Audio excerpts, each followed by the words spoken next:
Last week's deadly winter storm in Texas is still impacting them this week. Several million still don't have clean drinking water. Oakwood University Church served as a bottled water collection site today. Our Nixon Norman tells us more.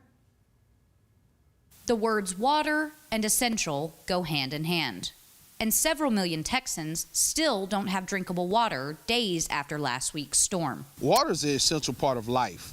We must have water. Water is an essential commodity. Without water, we don't live. We drink water, we wash with water, we bathe with water, we brush our teeth with water.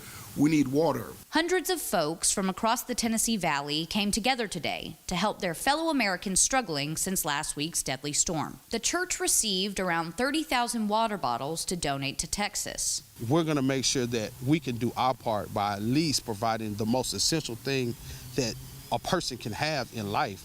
Water. This water will travel hundreds of miles in over 12 hours to make its way to Houston, where it will be given to those in dire need of clean water. This need for water is immediate, but that's not the only thing Texans need. In addition to water, we'll be collecting new and gently used clothing. In addition to that, cleaning supplies.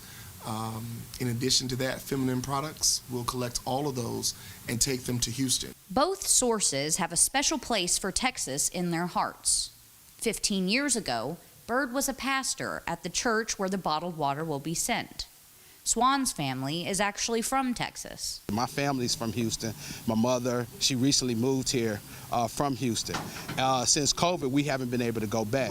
But since this disaster has happened, we tried to come up with a great idea to try to help our people. Oakwood will be taking clothing, supplies, and more water donations throughout the week, and will take another trip to Houston later this week. If donations keep coming in after that trip, they will make another to provide more support to Texans. Putting the Valley first, Nixon Norman, WZDX News.